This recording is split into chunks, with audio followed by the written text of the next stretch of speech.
BTV ఇది మీ TV. ఏ government ఉన్నా మా గవర్నమెంటే ఉండినా గవర్నమెంట్ ఏం చేయాలి? ట్రిబ్యునల్ ముందర పోయి గట్టిగా వాదించి చరిత్ర మొత్తం చెప్పి మన అవసరాలు చెప్పి మన కరువు చెప్పి మన బాధలు చెప్పి ఇగో మా వాటా ఇంత రావాలి అని కొట్లాడాలి. అది మొగోడు చేయాల్సిన పని, ప్రజల మీద ప్రేమ ఉన్నోడు చేయాల్సిన పని. మీకేం కోపం వచ్చిందో, ఏం భ్రమల పడ్డారో, పాలిచ్చే బర్రెను ఆయన అమ్మేసి దున్నపోతుంది తెచ్చుకున్నారు. ఇక తర్వాత ఏం నడుతుందో 3వ నెల మీరు కళ్ళారా చూస్తున్నారు. చిన్న చిన్న విషయాలు పర్వాలేదు, కానీ మన జీవితాలనే దెబ్బకొట్టేటువంటి కృష్ణా జలాలు ఇప్పుడు గవర్నమెంట్ వచ్చింది. గవర్నమెంట్ వచ్చిన కాడి నుంచి మీరు చూస్తాను, ఎవడన్నా కొత్త గవర్నమెంట్ వస్తే ఏం చేయాలి?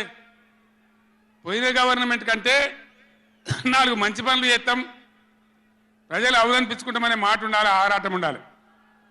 ఒక్కటన్నా మంచి మాట ఉన్నదా? ఒక్కటన్నా? పొద్దున్న లేస్తే సొల్లుపోయాను కేసీఆర్ని తిట్టాలి.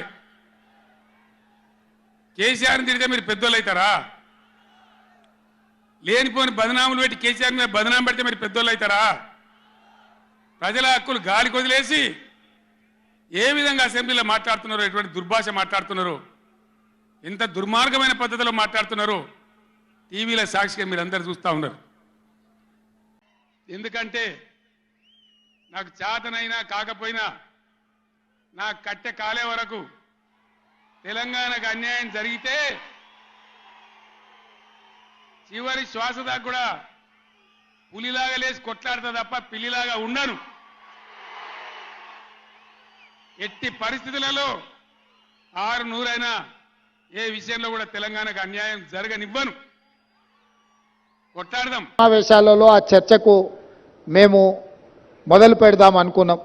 ఎప్పుడైతే గోదావరి జలాల మీద నిర్మించాలనుకున్న కాళేశ్వరం ప్రాజెక్టు రీడిజైనింగ్ పేరు మీద చంద్రశేఖరరావు కొల్లగొట్టిన 1000 కోట్ల రూపాయల మీద చర్చకు శాసనసభలో తెరలేపాలనుకున్నామో చంద్రశేఖరరావు గారికి పూర్తిగా అర్థమైపోయింది. తను ముఖ్యమంత్రిగా ఉన్నప్పుడు పాల్పడిన 1000 కోట్ల రూపాయల దోపిడీకి సంబంధించి విజిలెన్స్ అండ్ ఎన్ఫోర్స్మెంట్ ఎన్డీఏసీఐ ఇచ్చిన నివేదికల మీద చర్చ జరిగితే తన బండారం అంతా బయటపడి ప్రజల ముందు అవినీతిపరుడుగా, దోపిడీదారుడుగా, దోషిగా నిలబడాల్సి వస్తుందని వ్యూహాత్మకంగా కృష్ణానది జలాలను, కృష్ణానది మీద ఉన్న ప్రాజెక్టులను కేఆర్ఎంబీకి అప్పజెప్పినరు అని కాంగ్రెస్ మీద ఎదురుదాడి చేసి నల్గొండ జిల్లాలో ఒక సభను పెట్టి ఆ సభ ద్వారా కాంగ్రెస్ మీద ఎదురుదాడి చేయాలన్న ఆలోచనతోటి ఈరోజు నల్గొండలో సభ పెట్టారు. ఇవాళ నల్గొండ సభలో వారు ఎంత శుద్ధపూసలాగా మాట్లాడుతుండే అంటే, ఇక సత్యహరిశ్చంద్రుడే ఇంకో అవతారం ఎత్తి చంద్రశేఖరరావు రూపంలో జన్మెత్తిండు. ఈ సత్యహరిశ్చంద్రుడి శీలాన్ని మీరు శంకిస్తారా? చావు నోట్లో తలబెట్టి నేను తెలంగాణ సాధించిన అని మళ్ళీ 1 కోటి 1వ అబద్ధం చెప్పిండు. ఇప్పటి వరకు 1 కోటి సార్లు చెప్పిండు అబద్ధం, సావు నోట్లో తలబెట్టి తెలంగాణ తెచ్చినా అని. ఎన్నిసార్లు బిచ్చమెత్తుకుంటావా సావు నోట్లో తలబెట్టినా అని? 2 సార్లు ముఖ్యమంత్రి పదవి ఇచ్చారు. 10 సంవత్సరాలు ఈ రాష్ట్రాన్ని పట్టి పీడించినావు, దోసుకున్నావు.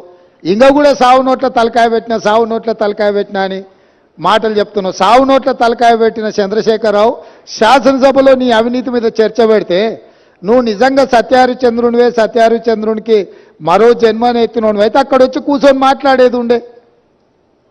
మేమేమడిగినాము? అయ్యా, కృష్ణానది జలాల మీద శాసనసభలో ఏకగ్రీవ తీర్మానం చేసి కేంద్ర ప్రభుత్వం ప్రాజెక్టుల స్వాధీనానికి చేస్తున్న ప్రయత్నాన్ని అందరము తీర్మానం పాస్ చేసి కేంద్ర ప్రభుత్వ విధానాలను వ్యతిరేకిద్దాం రమ్మని మేము అడిగినాం. మీరు రాలేదు. కేంద్ర ప్రభుత్వానికి కాంగ్రెసే అప్పచెప్పిందని అబద్ధాలు నువ్వు చెప్తే. మీకు గనక ఈ వీడియో నచ్చినట్లయితే మన ఫ్రెండ్స్ అందరికీ షేర్ చేయండి. మీ బీటీవీని సబ్స్క్రైబ్ చేయండి ప్లీజ్. బీటీవీ ఇది మీ టీవీ.